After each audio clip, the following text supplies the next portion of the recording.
২০২০ সালে আওয়ামী সরকার লোকসানের কারণ দেখিয়ে বন্ধ করে দেয় দেশের ৬টি রাষ্ট্রায়ত্ত চিনিকল। এতে বেকার হয়ে পড়েন কয়েক হাজার শ্রমিক কর্মচারী।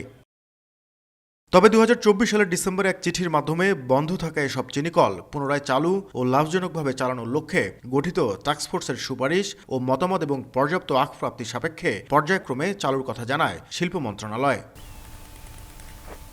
কিন্তু টাস্কফোর্স প্রথম পর্যায়ে শ্যামপুর ও সেতাবগঞ্জ চিনিকল চালুর জন্য আখচাষ উন্নয়ন ও রোপণ বাবদ ২০২৪-২৫, ২৫-২৬ ও ২৬-২৭ অর্থ বছরের জন্য সম্ভাব্য অর্থ ছাড়ের আবেদন দুদফা করলেও কারণ হিসেবে লোকসানি প্রতিষ্ঠান দেখিয়ে তা বরাদ্দ দিতে অসম্মতি জানায় অর্থ মন্ত্রণালয়। এই বাজেট যখন অর্থ মন্ত্রণালয়ে পাঠানো হয় তখন অর্থ মন্ত্রণালয় থেকে ফাইল ফেরত দিয়েছে। এই জন্য আপাতত মিল চালুর কর্মকাণ্ডে কাজে হাত দেওয়া যাচ্ছে না। যদি অর্থপ্রাপ্তি সাপেক্ষে তখন পুনরায় আবার এটা চালুর ব্যাপারে সিদ্ধান্ত হবে। চিনিকল সংশ্লিষ্টরা বলছেন, অন্তর্বর্তী সরকারের ঘোষণার মধ্য দিয়ে যে আশার আলো জেগে উঠেছিল তা আবারও নিভতে বসেছে। লাভজনক করার জন্য যে আমাদের প্রস্তাবনা সেটি হলো এগুলো পার্শিয়ালি আরও ছোটোখাটো ইন্ডাস্ট্রি এর সঙ্গে সংশ্লিষ্ট করা যেতে পারে।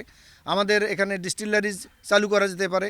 তবে গবেষকদের মতে স্থানীয় অর্থনীতিকে শক্তিশালী করতে চিনিকলগুলো চালুর উদ্যোগ নেওয়া জরুরি। এই শিল্পগুলোকে রুগ্ন করে দেওয়ার মধ্যে দিয়ে অন্যরকম ব্যবসা বাণিজ্য এখানে আরও প্রসার ঘটানো সম্ভব।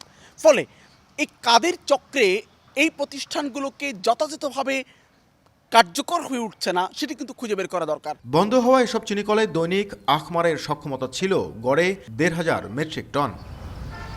২০২০ সালে বন্ধ হয়ে যাওয়া ৬টি রাষ্ট্রায়ত্ত চিনিকল চালুর উদ্যোগ নিলেও সেটি আদতে আলোর মুখ দেখেনি।